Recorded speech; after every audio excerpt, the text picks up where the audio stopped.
was 5. And this is just an example of, but you're saying that this particular 16-year-old girl, I assume that you know who this is. Right. You're saying because she was the last one who was called out of prosecution. Was this particular girl involved with Jacob York? They didn't tell you that prior to her statement. She had an affidavit that said nothing ever happened.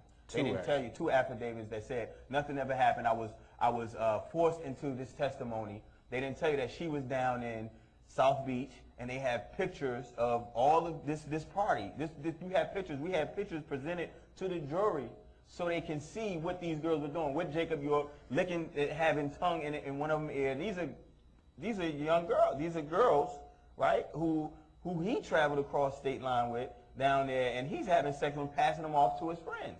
Now let me bring you into this. I want to ask you a question. Why did Dr. York plead guilty to the 77-count indictment? Because you have a federal indictment, then you have a state indictment. Right. Now, he pleaded guilty to the 77-count Georgia indictment originally. Why did he do that? Okay, first of all, I want to go back because it may be a little confusing to the public. Okay. Because, like you said, they are attacking or targeting Dr. York from the state and the federal level. You have a state indictment and a federal indictment. In the state indictment, they list 208 counts to give the perception that there's 208 alleged so-called children that he molested. But throughout this case, federal and state, there's only 13 alleged victims. Out of those 13, 7 said nothing ever happened. And the defense, we had to call 7 of the prosecution's own witnesses on the stand, and they testified. And this is one reason why the prosecution wants to close down the transcripts. They don't want the public to know that we had to call 7 of their alleged victims on the stand in defense of Malachi York. That's number 1.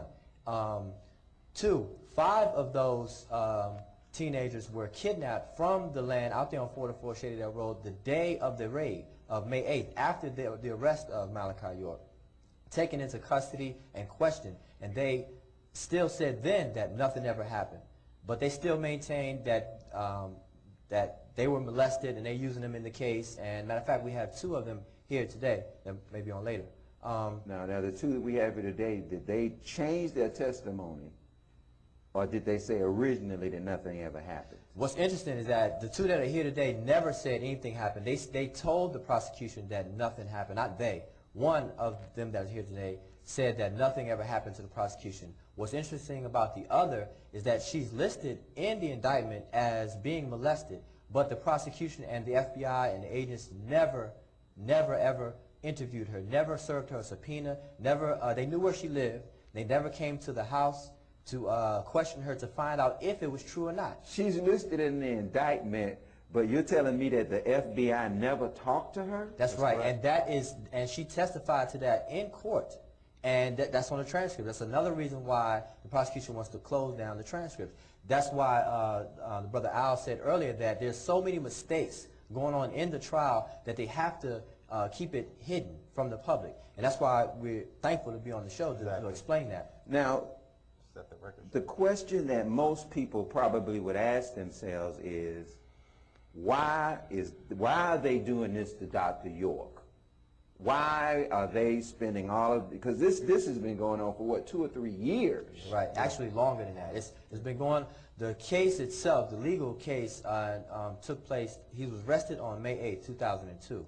But this targeting and it's a racial engine behind it of racism. They're targeting. And this has been going on since 1997, really, with the planning and zoning, the ideas that we've had to build out there on the land. We have 476 acres of land that we were developing and bringing in people and just making a better environment for everybody. They blocked that. They had ever since then they had a negative publicity against us. So it's been ongoing since then. It just escalated to these criminal charges. Well, what they're doing, I know in the press, because I read extensively on this, they're making you all seem like you're some sort of cult. Right. They're making it seem as though you went from being Jews to being Egyptians to being Native American Indians, and that all of these things, that Dr. York maintains total control over the lives of everybody in that compound. Okay. Let me address that, and then real quick. First of all, they accuse Dr. York of being the absolute controller, the absolute undisputed leader, as they put it in the trial. Number one, he's the founder of the organization, not the leader. We have several leaders and we have several communities. They think that we're just down here in Georgia, in Edenton, but we have communities in London, we have communities in Holland, we have communities in Trinidad, and all throughout the states in the United States, even in Canada also. So we have several leaders of different communities. And what people need to know is that Dr. York is a teacher. He's an author, he's a writer. He's written over 400 books on different subjects, dealing with science, dealing with religion, dealing with health, and different aspects of anything that's been affected on our people. So when they say that we switched from being Jews to Christians to Native Americans and things like that, these are different topics that are covered that he teaches on, and these are prompted by questions of the community and the average person. He addresses those questions, so it may seem like we're changing and we're doing this and we're doing that, but we're not. And we invite people to come out and question, and that's been his motto. Don't believe me, check it out. Come question, because he's an author. He's like, take my book, read it. Don't believe me, check it out. If you have any discrepancies, come question. He left himself open for 30 years to be questioned. He answered questions in a public forum for over 30 years. Did you have a point that you wanted to make? Well, my brother covered it very well. But just like he was saying, once people actually took the initiative to come out and find out what it was that Dr. Malachi Z was teaching on, decided to get one of the books that he's authored or one of the books that was translated, then they saw, okay, this is what that's about. They're just intensive students in the world of theology, science, and history. But when you take it and you use it as a tool to literally govern your character defamation, then it sounds real weird. It sounds crazy almost, to the point where if you really think about it, okay, a group of people, you're saying that they came on the scene. They were cowboys and they were Indians. They were Jews and Christians and Muslims. And waiting on aliens that's supposed to come out in 2000. Well, you all actually shouldn't be here. Yeah, right, said the spaceship was supposed to come pick all you guys up in May 5th or we were 2003. supposed to commit suicide. No, I don't know.